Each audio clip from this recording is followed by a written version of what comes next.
Un hombre honesto iba conduciendo, seguido de cerca por otro auto con una mujer estresada al volante, cuando el semáforo se puso en amarillo delante de él.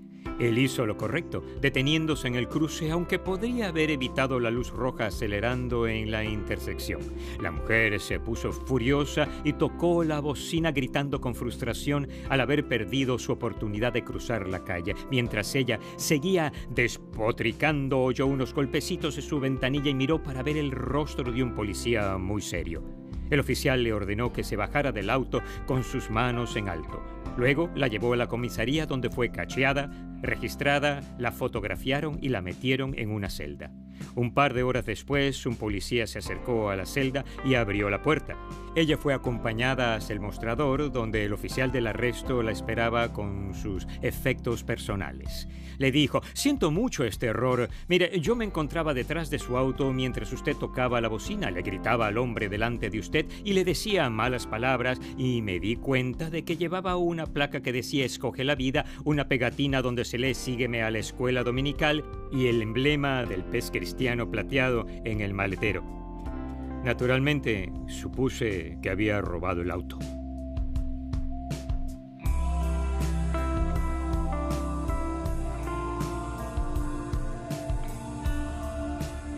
Hay algo sobre la impaciencia y ser como Jesús, ser un cristiano, que no encaja.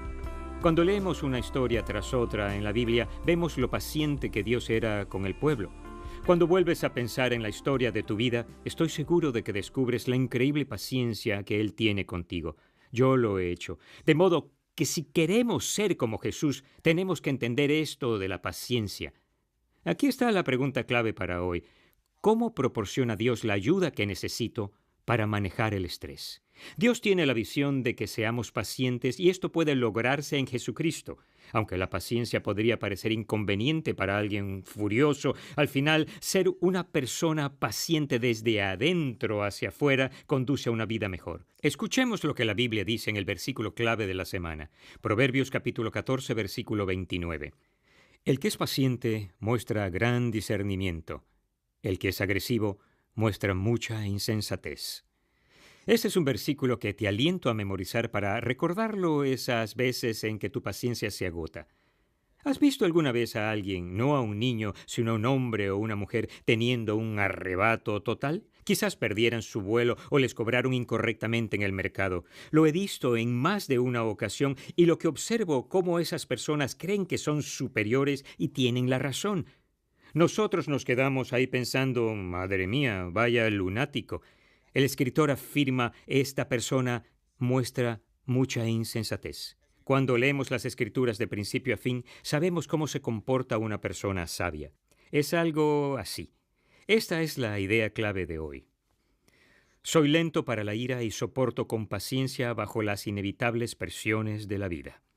Me gustaría decir que me comporto así todo el tiempo y en toda situación, pero seamos sinceros, amigos, todos tenemos días y ocasiones en que metemos la pata y nos enojamos o perdemos la paciencia. Entonces, estudiemos un poco sobre cómo ser lentos para la ira y soportar con paciencia bajo las presiones inevitables de la vida.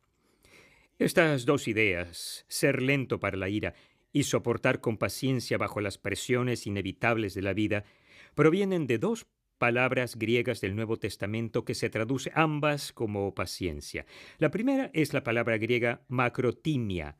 Está formada por dos palabras, macro, que es lo contrario de micro y significa largo, y timia, que es la palabra ira en español. Cuando unimos las dos palabras, conlleva la idea de tardar un largo tiempo para arder de ira.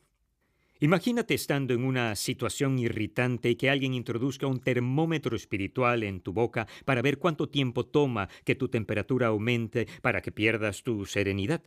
Un año después, en la misma situación, ¿mostraría el termómetro que se necesita más tiempo para aumentarla que el año anterior? Si es así, estás creciendo en paciencia. Crecer en paciencia significa soportar cada vez por más tiempo y no sucumbir a la frustración y agitación. Ser lento para la ira. La otra palabra del Nuevo Testamento para paciencia es también una palabra compuesta. El término en griego es hipomoné. Hipo significa bajo y moné significa permanecer. Esta virtud nos alienta a aprender a permanecer bajo, las presiones inevitables de la vida. A menudo se traduce como perseverancia. Podemos imaginar esta presión como una bolsa pesada que llevamos a la espalda. Ser paciente significa que seguimos llevando la bolsa pesada en la espalda sin encorvarnos nunca ante su presión. Ciertamente hay presiones autoimpuestas que deberíamos evitar por completo, comprometernos en exceso a quehaceres, extralimitarnos los recursos o involucrarnos en situaciones comprometedoras. Están las situaciones que se encuentran fuera de nuestro control, enfermedades, un cónyuge que atraviesa un periodo oscuro o difícil, un hijo que nace con defectos de nacimiento, accidentes que se llevan la vida de un ser querido. En tales situaciones podríamos ser capaces de aliviar la presión haciendo lo equivocado, volvernos adictos a medicamentos para aliviar el dolor, divorciarnos o buscar venganza. Dios nos alienta a permanecer bajo la presión en esa situación porque es lo que tenemos que hacer. Él puede darnos los recursos y la motivación para avanzar lentamente hacia el cambio en medio de las circunstancias. Lo fundamental es que aunque el escape pueda parecer la solución más rápida, Dios quiere ofrecernos la solución mejor para cada uno dentro de las circunstancias inevitables. Y si somos dirigidos a marcharnos, entonces Él debe ser quien lo diga. Juntas, macrotimia e hipomoné forman una potente definición para la paciencia bíblica. Dilo conmigo de nuevo. Soy lento para la ira y soporto con paciencia bajo las inevitables presiones de la vida. Al hojear las páginas de las Escrituras, encontramos que David proporciona un ejemplo inspirador para nosotros.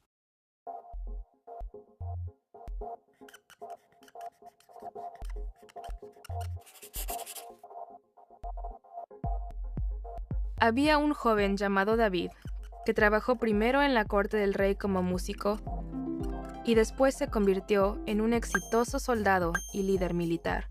David era tan exitoso que aumentó en popularidad entre los israelitas. El primer rey de Israel, Saúl, sintió tantos celos de la popularidad de David que durante varios años intentó capturarlo y matarlo, aunque su propio hijo era el mejor amigo de David. Así que David se convirtió en un fugitivo, huyendo de Israel para ocultarse de Saúl. Saúl tomó 3,000 hombres de Israel para perseguir a David. Durante su búsqueda, él llegó a una cueva y entró en ella para hacer sus necesidades. Saúl no tenía idea de que David y sus hombres estaban escondidos dentro de la cueva. Los hombres de David lo alentaron a acercarse con cuidado a Saúl y matarlo.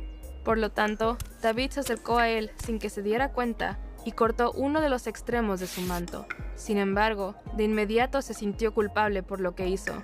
Seguía honrando el hecho de que Dios había escogido a Saúl para ser el rey, de modo que regresó hasta donde se hallaban sus hombres, dentro de la cueva, y les dijo que no le hicieran daño a Saúl. Más tarde, Saúl salió sin darse cuenta de lo que había sucedido. David siguió a Saúl hasta el exterior de la cueva y gritó: «¡Majestad! ¡Majestad!». Cuando Saúl se volvió, David se inclinó con su rostro en tierra. David le dijo a Saúl: «¿Por qué hace caso su majestad a los que dicen que yo quiero hacerle daño? Usted podrá ver con sus propios ojos que hoy mismo, en esta cueva, el Señor lo había entregado en mis manos. Mis hombres me incitaban a que lo matara, pero yo respeté su vida y dije: no puedo alzar la mano contra el rey, porque es el ungido del Señor». David le mostró a Saúl el pedazo de manto que había cortado, probando que había tenido la oportunidad de matarlo, pero no lo hizo. Saúl comenzó a llorar. «Has actuado mejor que yo», continuó Saúl, «pero yo te he maltratado. Que el Señor te recompense por lo bien que me has tratado hoy. Júrame entonces, por el Señor, que no exterminarás mi descendencia, ni borrarás el nombre de mi familia». David le hizo su juramento a Saúl. Entonces Saúl y sus hombres no les hicieron daño a David y su gente. Sin embargo, cuando regresó a su casa, los celos de Saúl comenzaron a aumentar una vez más.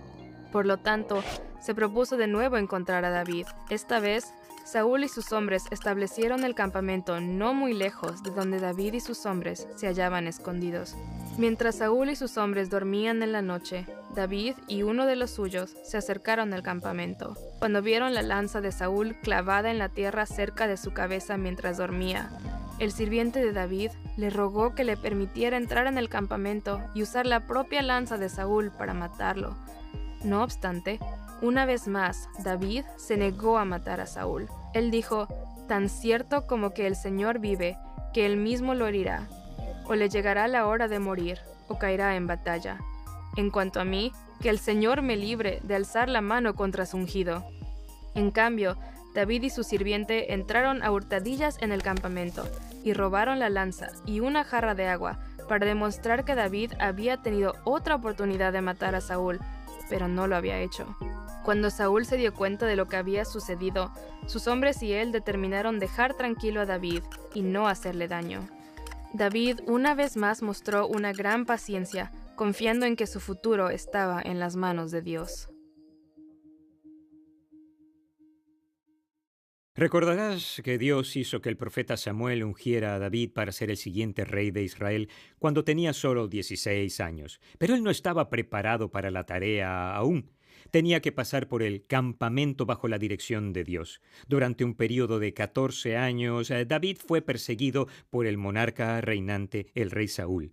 Dios usó la maldad en el corazón de Saúl para edificar la virtud de la paciencia en David, una virtud que es necesaria para dirigir a las personas. ¿Por qué hizo eso Dios? Santiago, el hermano de Jesús, escribió en Santiago capítulo 1, versículos 1 al 4. Hermanos míos, considérense muy dichosos cuando tengan que enfrentarse con diversas pruebas, pues ya saben que la prueba de su fe produce constancia.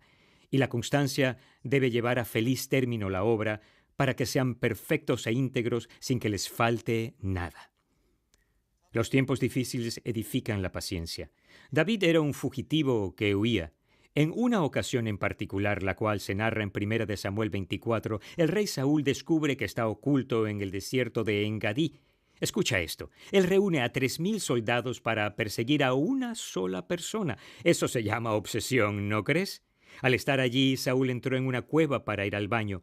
Sucedió que era la misma cueva donde estaban reunidos David y sus hombres. Los hombres de David le dijeron: «En verdad, hoy se cumple la promesa que te hizo el Señor cuando te dijo: yo pondré a tu enemigo en tus manos para que hagas con él lo que mejor te parezca».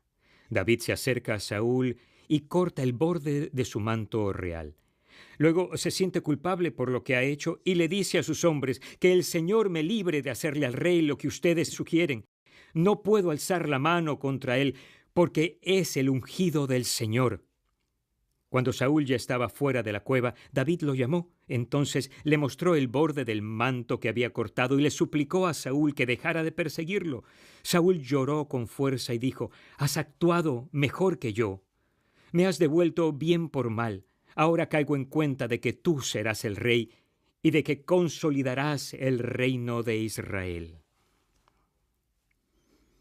David contuvo su ira y también mantuvo la pesada carga de la vida de un fugitivo a sus espaldas porque era lo que tenía que hacer. Entendió que era la tarea de Dios destronar a Saúl, no la suya. Pero el llanto de Saúl duró poco y vuelve a perseguir a David para matarlo, y esta vez Saúl reúne no a 3,000 hombres comunes, sino a 3,000 tropas para que se una a él en la búsqueda. En esta ocasión, David está oculto en el monte Jaquilá. Durante la noche, Saúl y sus hombres acamparon y se fueron a dormir. En medio de la oscuridad, David y uno de sus hombres se acercaron a Saúl. Una vez más, uno de los hombres de David le sugiere que el Señor ha entregado a Saúl en sus manos para que lo mate. Una vez más, David se niega. Me encanta cómo lo expresa. Tan cierto como que el Señor vive, que él mismo lo herirá, o le llegará la hora de morir, o caerá en batalla. En cuanto a mí, que el Señor me libre de alzar la mano contra su ungido. David se lleva la lanza y la jarra de agua de Saúl antes de irse. Y una vez más, David llama a gritos a Saúl y él y su ejército se despiertan. Saúl vuelve a reconocer que David le ha salvado la vida. David podría haber aliviado la presión de vivir huyendo al aprovecharse de más de una oportunidad para matar al rey Saúl, pero eso no era lo correcto, de modo que esperó. David esperó pacientemente hasta que el rey Saúl al final murió en batalla. Fue entonces que David se convirtió en rey, años después de haber sido ungido y cuando quedó demostrado que tenía la paciencia para ser un rey bueno. Y él lo fue. pasó a la historia como uno de los reyes más grandes de todos los tiempos. Dios tiene la misma visión para nosotros. Desea que seamos personas pacientes, lentos para la ira y capaces de soportar bajo las presiones inevitables de la vida. ¿Qué están afrontando hoy, amigos? ¿Viven con las presiones inevitables de la vida, esperando el momento perfecto de Dios para cumplir las promesas? Los aliento hoy a que permitan que la paciencia obre en su vida y, como David, sigan haciendo lo correcto mientras esperan el plan perfecto de Dios.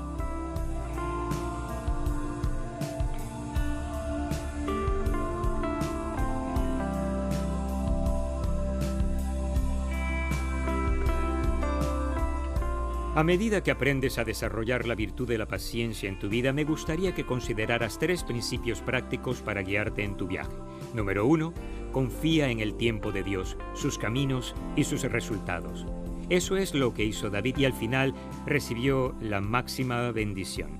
Número 2, no permitas que las cosas sin importancia te inquieten demasiado. Los cambistas que contaminaban el templo de Dios molestaron a Jesús. Su temperatura subió bastante y él volcó las mesas. Pero las cosas pequeñas no molestaban a Jesús. Guarda tus emociones para las cosas que importen y deja que las cosas pequeñas te resbalen como sobre la espalda de un pato. Y número 3, ofrece hoy la paciencia que te gustaría recibir mañana. Había una vez un hombre que se ocupaba de su madre anciana. Estaba casado y tenía 3 hijos. Se reunían a diario para cenar y cada uno se sentaba a la mesa. Cada noche su frágil madre hacía algo que lo irritaba por completo. Tiraba su vaso, se le caía la comida al piso, no agarraba bien un plato cuando se lo pasaba a otro. Una noche el hombre perdió la paciencia y le gritó a su mamá diciéndole que ahora tendría que sentarse en una mesa aparte y comer sola. En efecto, a la noche siguiente él preparó una mesa aparte e hizo que su mamá se sentara allí para cenar ella sola. Su hijo pequeño le preguntó: «Papá, ¿sientas a la abuela sola porque ella derrama cosas, deja caer la comida al piso y rompe los platos?» «Sí, hijo. ¿Por qué lo preguntas?» El hijo respondió: «Tan solo quería saber cómo debemos tratarte cuando seas anciano y vivas con nosotros. Ofrece la paciencia hoy que te gustaría recibir mañana». Qué estupenda serían nuestras vidas si en verdad llegáramos a ser personas pacientes. ¿Sabes qué? En Cristo puede ser así. Mientras tanto, quizás debamos quitar algunas de las pegatinas cristianas que llevamos en el auto.